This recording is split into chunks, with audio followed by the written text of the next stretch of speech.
Remember these nonuplets? This is how they look after 4 years.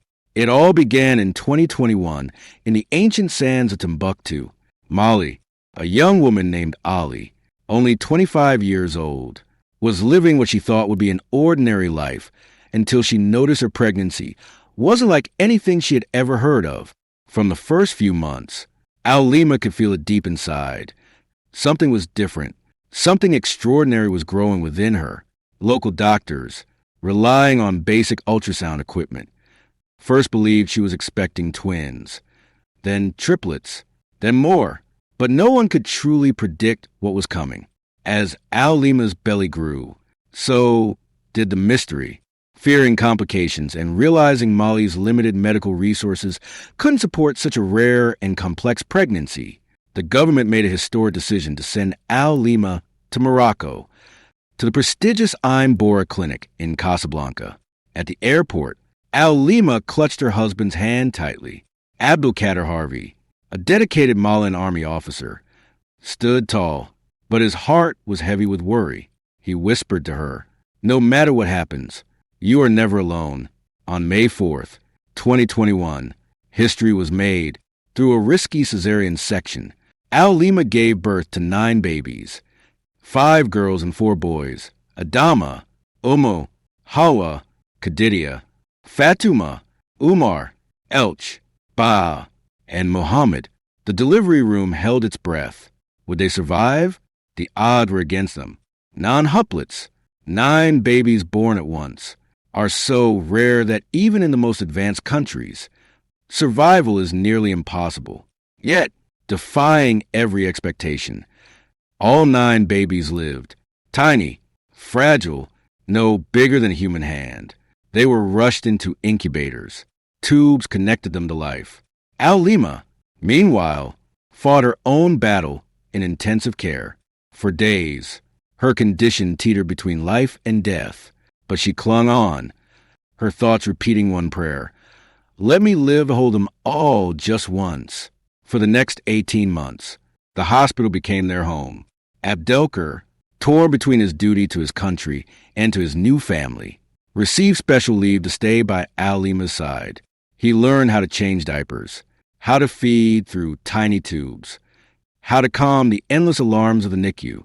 In the quiet moments, when the machines beeped softly and the nurses took brief breaks, Abdelkader would sit beside Al-Lima's hospital bed, holding her hand. He would tell her stories of Timbuktu's golden past, of sand dunes and starry skies, promising that one day they would walk the desert with their 9 little miracles by their side. The world could hardly believe it. News channels from America to Japan shared their story. For a time, the world seemed to pause in admiration for the young Mayan couple whose courage, faith, and resilience inspired millions. The Mayan government covered all medical expenses, proudly calling the babies a national treasure. Despite the global attention, Al-Lima and Abdelka remained humble. "We didn't ask for fame." Abdelka said once in an interview, "We only prayed for life." In December 2022, after a year and a half of fierce battles fought with love, science, and prayer, the doctors finally gave the green light. The babies were strong enough to return to Mali. The news sparked a wave of joy at Bamako's international airport. Crowds gathered, waving Malian flags, singing and dancing, when Al-Lima and Abdelker stepped off the plane carrying their precious cargo. It felt like welcoming home national heroes. The government provided them with a special large house designed with nurseries, medical care rooms, and play areas. Everything was ready, except nothing could truly prepare anyone for raising 9 babies at once. Feeding 9 babies is not a task. It's a military operation. Bottles lined the kitchen counters like soldiers in formation. Diapers were bought in crates. Sleep became a distant memory. Even with a team of dedicated nannies and medical assistants, Al-Lima and Abdelkader insisted on being present for every major moment. First smiles, first laughs, first teeth. Nothing could tear them away. One night, during a particularly chaotic evening of feeding, 3 babies cried at once. 2 needed changing, and the others were restless. Overwhelmed, Al-Lima burst into tears. Abdelkader scooped her up in his arms, saying with a smile, "If we can survive this, my love, we can survive anything." That became their family motto, "We can survive anything." As months passed, the tiny, fragile beings grew stronger. By the end of 2023, the house was no longer filled with just cry, but with the sound of little footsteps. The Nonuplets had started to walk. Their personalities were beginning to shine through, and their home was alive with laughter, shrieks, and endless mischief.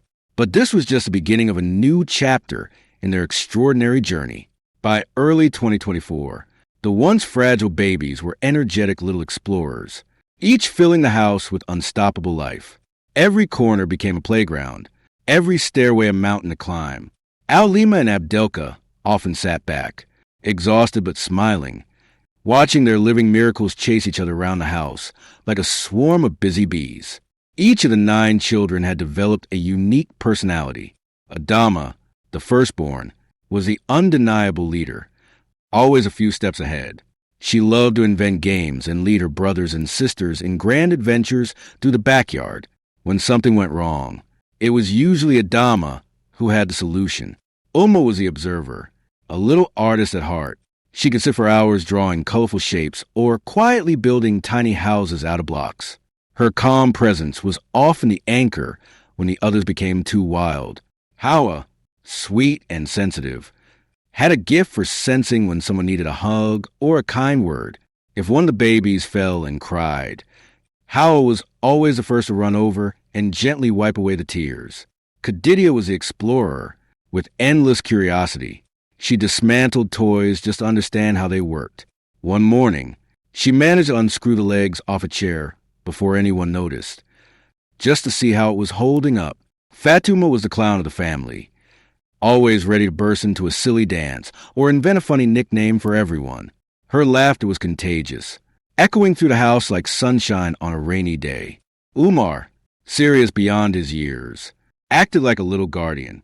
Every night, he insisted on checking that all his siblings were safely tucked into bed, sometimes falling asleep himself on the floor halfway through his rounds. El was the dreamer, often found gazing out the window.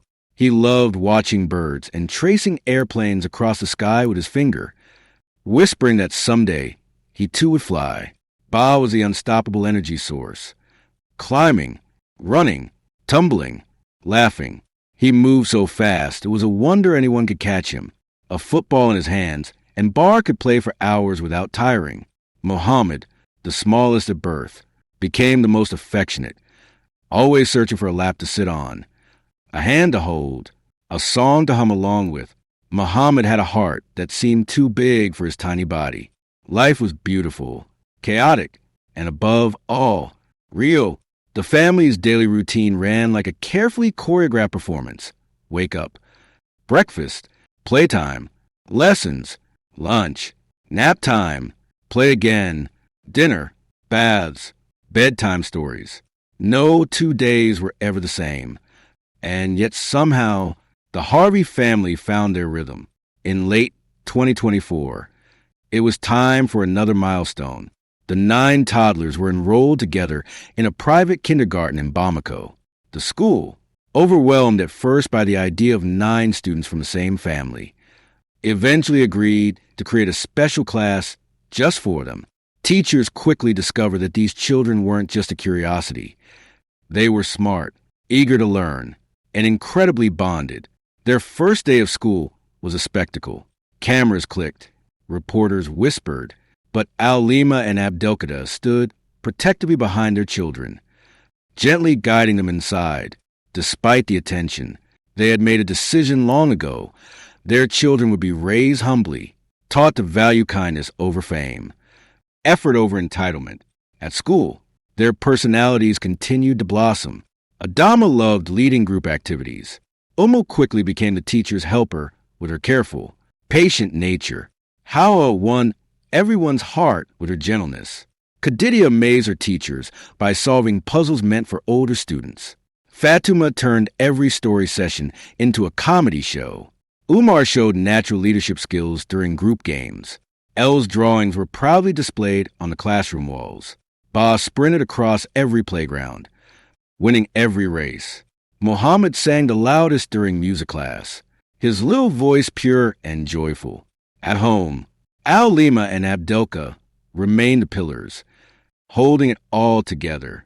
Even though they now had a few full-time nannies and teachers to help, they made sure every evening ended the same way, gathered together on the living room carpet, reading stories, singing songs, sharing dreams. Sometimes late at night, when the children finally slept and the house grew quiet, Al-Lima would walk from room to room, watching her sleeping miracles. She would pause, hand resting lightly on the doorframe, heart swelling with a love so deep it sometimes brought tears to her eyes. Abdelk, seeing her, would wrap his arms around her and whisper, "We prayed for life. And look at them. Look at what we were given." By April 2025, the Nonuplets were thriving, almost 4 years old. They spoke fluent Bambara and were learning French, reciting their first words and phrases with bright smiles. Health-wise, they were strong, though a few continued to have periodic medical checkups to ensure their growth stayed on track. The Malian government continued supporting them while also helping set up a special education fund that would cover their schooling through university. Yet, despite the support, Al-Lima and Abdelka knew the most important lessons their children would learn wouldn't come from books. They would come from seeing how their parents fought for them, stood by them, loved them without limits. The world, too, continued to watch with amazement and affection. What had started as a fragile miracle in a distant hospital had blossomed into a living testament of courage, hope, and unwavering love. As each child grew into their own person, one a dreamer, another a leader, another a healer, the Harvey family's journey stood as a quiet reminder to the world, even in the most unexpected of circumstances, even when the road ahead seems impossible, love can create a future more beautiful than anyone could have ever imagined. And for Al-Lima and Abdelka, every day, every hug, every first word was not just a memory. It was a miracle multiplied by 9. If you enjoyed this story, don't forget to give a thumbs up and hit that subscribe button for more emotional, dramatic, and unexpected tales.